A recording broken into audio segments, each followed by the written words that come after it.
ప్రశ్న Raavan alias Bachalakuri Joseph కి support చేయడంతో వైఎస్ఆర్ కాంగ్రెస్ పార్టీపై హిందూ వ్యతిరేకి అనే ముద్ర పడింది. ఒకప్పుడు వైసీపీలో నెంబర్ 2 గా వెలిగిన మాజీ ఎంపీ విజయసాయిరెడ్డి కూడా ఈ విషయంలో ఫ్యాన్ పార్టీని తప్పుపట్టారు. ప్రశ్న జోసెఫ్, ప్రకాష్ వంటి వాళ్లను సమర్థించడం హిందూ మతంపై దాడి చేయడమేనని విజయసాయిరెడ్డి సోషల్ మీడియాలో పోస్ట్ చేశారు. హిందూ మతం, హిందూ దేవతలు, దేశంపై ఎవరు ఎలాంటి తప్పుడు వ్యాఖ్యలు చేసినా అలాంటి వారికి కులమతాలకు అతీతంగా సమాజం, చట్టం తగిన బుద్ధి చెప్పాలని అన్నారు. రావణ్లు, ప్రకాష్ రాజులు ఎక్కడి నుంచి పుట్టుకొస్తున్నారు, వీరికి మద్దతిస్తోంది ఎవరు, వీరి మూలాలు ఎక్కడున్నాయి అనే అంశాలపై తెలుగు రాష్ట్రాల్లోని ప్రతి ఒక్కరూ ఆలోచన చేయాలని విజయసాయిరెడ్డి కోరారు.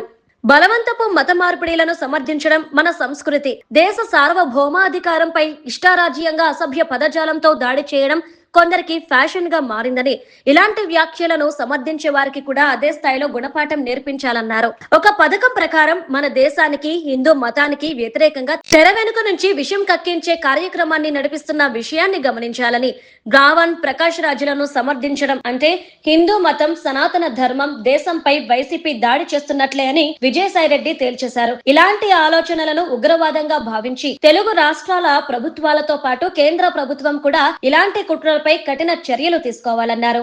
పార్టీ నుండి బయటకు వెళ్లిన జగన్ కు అనుకూలంగా మాట్లాడుతూ వచ్చిన విజయసాయిరెడ్డి కూడా ప్రశ్న జోసెఫ్ విషయంలో వైసీపీని తప్పుబట్టడంతో పెద్ద మిస్టేక్ చేశామని ఫ్యాన్ పార్టీ నాయకులు తలపట్టుకునే పరిస్థితి వచ్చింది. నిన్న మొన్నటి వరకు వైసీపీలో రీ ఎంట్రీ కోసం ప్రయత్నాలు చేసిన విజయసాయిరెడ్డి ఇప్పుడు ఆ పార్టీ మీద డైరెక్ట్ అటాక్ చేయడం చూస్తుంటే జగన్ ని నమ్ముకోవడం వల్ల ఉపయోగం లేదని డిసైడ్ అయినట్లు కనిపిస్తోంది. హిందుత్వం, సనాతన ధర్మానికి అనుకూలంగా మాట్లాడటం ద్వారా బీజేపీ పెద్దలను ప్రసన్నం చేసుకుని కాషాయం కప్పుకోవడానికి గ్రౌండ్ ప్రిపేర్ చేసుకుంటున్నారని అర్థమవుతోంది.